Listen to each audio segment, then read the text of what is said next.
Un homme de 50 ans, alcoolique depuis 3 ans, consulte son médecin après un sevrage éthylique de 2 jours. Il se plaint de perte de mémoire, de douleurs musculaires et se dit confus.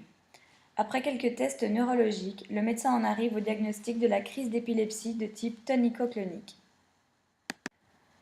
Tout d'abord, les crises d'épilepsie sont des dysfonctions du cerveau dues à des décharges anormales et brèves des cellules nerveuses au sein du cortex cérébral. Ce phénomène fait intervenir différentes voies anatomiques. Tout d'abord, le système limbique comprenant des structures télencéphaliques, diencéphaliques et mésencéphaliques. Le système limbique joue un rôle dans les émotions, la mémoire et dans la régulation de la conduite. Étant donné que les crises d'épilepsie débutent généralement au niveau de l'hippocampe, elles vont altérer les fonctions assurées par ces systèmes. Le circuit de la récompense est également impliqué car l'alcool active une région au centre de notre cerveau, qui est l'aire tegmentale ventrale comprenant des neurones dopaminergiques qui envoient des informations aux différentes régions du circuit de la récompense. D'où la sensation de bien-être procurée par la libération de dopamine lors de la consommation d'alcool.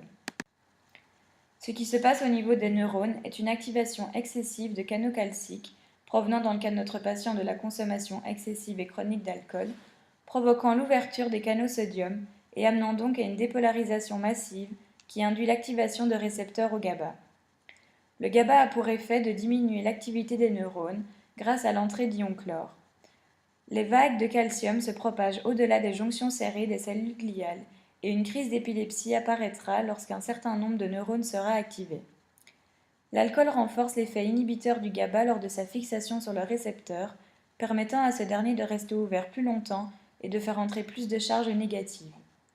Cependant, la consommation de manière chronique va entraîner une désensibilisation des récepteurs au GABA qui ne répondront donc plus à cette molécule, aboutissant à un état d'excitation neuronale, même en cas de sevrage de courte durée, comme dans le cas de notre patient. Les crises d'épilepsie de type grand mal comprennent 2 phases, une phase tonique et une phase clonique, d'où l'appellation de crise tonico-clonique. La phase tonique, elle est caractérisée par des contractions et des convulsions musculaires prolongées, provoquant un état de rigidité et de contracture généralisée du corps. Cette phase dure de 10 à 30 secondes. S'ensuit la phase clonique. Elle est caractérisée par des spasmes et des secousses désordonnées et violentes affectant la face et les membres. Cette phase dure 30 secondes à 2 ou 3 minutes.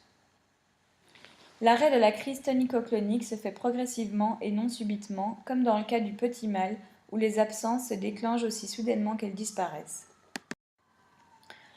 Donc, pour résumer, l'addiction du patient à l'alcool a provoqué une désensibilisation des récepteurs au GABA, ce qui signifie qu'il n'y a plus d'effet inhibiteur et donc une excitabilité neuronale anormale et qui ne peut être régulée. Ceci va mener à des crises d'épilepsie de type grand mal, caractérisées notamment par des contractions et des convulsions musculaires prolongées.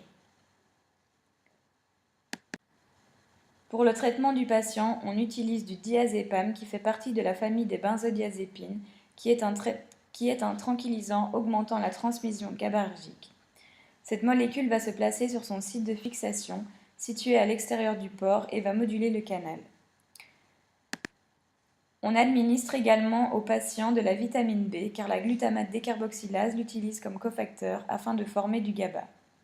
Le patient est de plus pris en charge par un service de psychiatrie et privé de toute consommation alcoolique afin de resensibiliser ses récepteurs au GABA et de retrouver une activité neuronale correcte.